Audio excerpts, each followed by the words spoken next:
प्रधान विधानसभा प्रत्याशी भाई संतोष जी मेघवाल का स्वागत करें। विचार से हमें अवगत कराएं। महाराणा प्रताप का भागा हमारे जिला अध्यक्ष बसंत शर्मा विराजमान दुनिया में को 4 गुना बड़ा कर दिया इस चुनाव में। और अभी के जहर के पेड़ को समाप्त करेंगे, क्या कहेंगे? निश्चित तौर पर भारतीय जनता पार्टी किसी एक वर्ग के साथ, किसी एक जाति के साथ नहीं है। इसीलिए तो ध्येय वाक्य है सबका साथ, सबका विकास और सबका विश्वास है। इसी विश्वास को जीतने के लिए इस जिले में, इस शेखावाटी में कतिपय कुछ लोग जो वातावरण बिगाड़ने की कोशिश कर रहे हैं, वोट की फसल काटने के लिए जाति का आधार लेते हैं, हम उन सारी बातों को बेबुनियाद करके समरसता की राजनीति को आगे। सामने पंचायत और निकाय चुनाव है, क्या कहेंगे? पंचायत और निकाय में प्रचंड बहुमत से भारतीय जनता पार्टी जीतेगी, इसकी बुनियाद रखने जा रहे हैं। मैं आप सबको बहुत बहुत धन्यवाद देता हूँ। क्यों? क्योंकि एक कार्यकर्ता ने सुजानगढ़ में मेहनत की और उसी की बदौलत कहीं नहीं सुजानगढ़ में हर कोई कह रहा था बहुत पीछे रहेंगे, लेकिन हम सुजानगढ़ में फाइट की अच्छी। सभी कार्यकर्ताओं ने मेहनत की। मेरे पास तो सिर्फ 2 दिन का समय था, आप लोगों का एक चुनाव था। मुझे याद आता है, उस दिन मैं खुद भी भावुक हुआ था थोड़ा सा, जब मैं और संतोष जी रात को चुनाव प्रचार के दौरान थे और इनकी बेटी का फोन आया इनके पास कि मम्मी कितने टाइम में आ रहे हो, आपके बगैर मैं नहीं सोऊंगी। तो मुझे ऐसा लगा एक 5 साल की बच्ची अपनी वजह से सो नहीं पा रही। संतोष जी, मैं आपको बहुत बहुत धन्यवाद देता हूं। और मैं तो ये कहता हूं कि आपने जो मेहनत की, आप वास्तव में मेहनत में एक चुनाव हुए, परिणाम उम्मीद के मुताबिक नहीं आया। मैं आपको सच बताता हूं, मेरा राजनीतिक में आने का क्या काम था? मैं तो विदेश में ट्रेनिंग की और फिर गांधीनगर में ट्रेनिंग कर रहा था, जो अभी आप देख रहे हो अखबारों में उनकी तैयारी कर रहा हूं।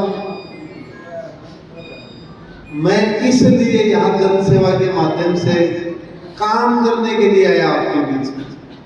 मैंने सोचा उस किसान को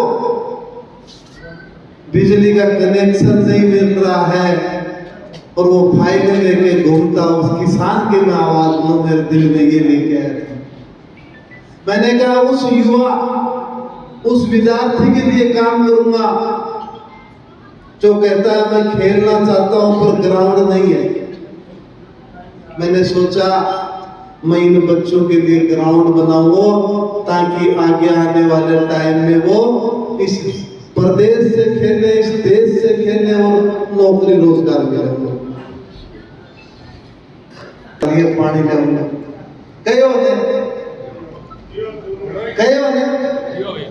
किसी आदमी ने आज तक इतना बड़ा बोला पानी के बारे में।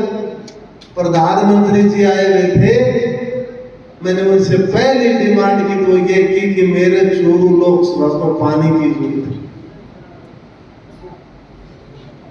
अब चुनाव में बेर में तारे के कण प्यार दियो, के कण खोआ दियो, धना अपना के देख रहे थे, सगड़ा मुद्दा भूल गया नहीं खून के लाडू खवा दियोगी?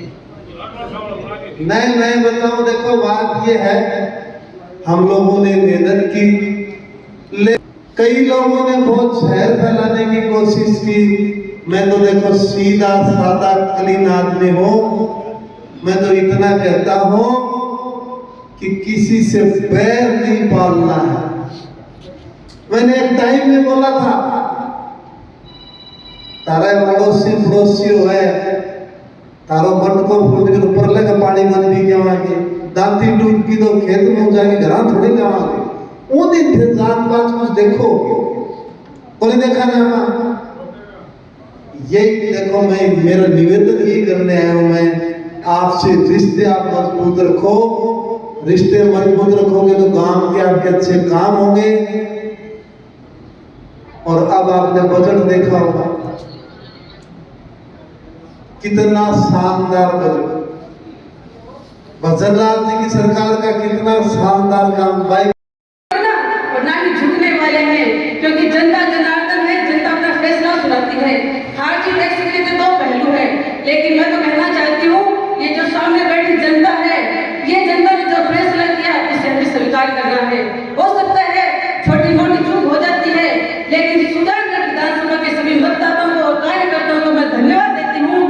आपने वो तक दिखाया जो पूरे सूरत जिले में नहीं हुआ, और आपने वो डंका फैला दिया कि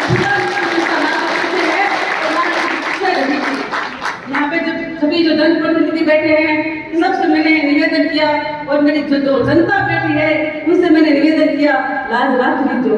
और आपने लाज रखी तो आपका मैं हमेशा अभिनंदन करती रहूंगी, आपका हमेशा मान बढ़ाती रहूंगी।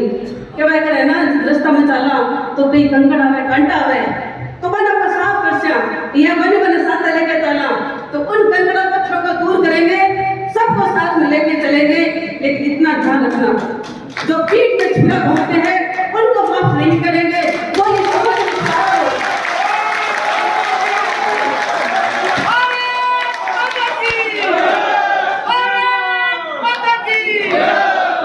वो सोचते हैं महिला है क्या करेगी, अरे जब नारी शक्ति उठती है तो सैलाब आ जाता है।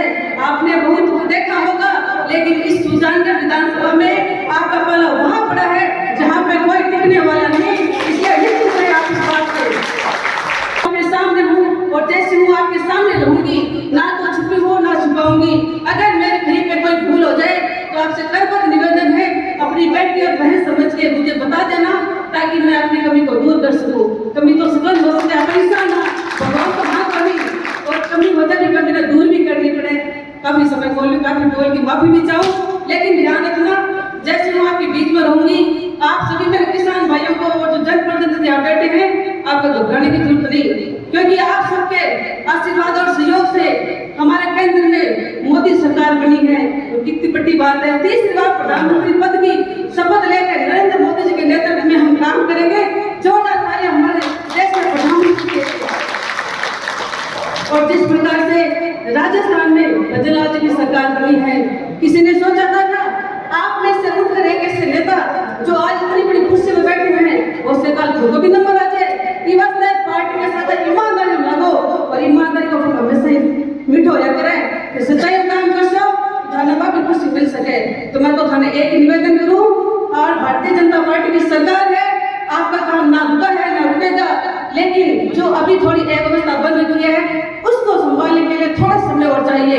व्यवस्था जब तक परिवर्तन नहीं होगी तब तक हमारे काम हो सकता है रुक जाए, लेकिन मैं आपको विश्वास दिलाती हूँ हमारा जो नेतृत्व हमारे सामने बैठा है, हमारे कुशल नेतृत्व और जिनके सानिध्य में काम कर रहे हैं, सम्मान्य राठौर साहब और देवेंद्र जी झाझड़िया जी, मैं आप सभी से निवेदन करती हूँ कि हमारे कार्यकर्ता जगह समय बैठे हैं अन्य संभाल लीजिए, अन्य टूटन मत दीजिए, क्योंकि एक बार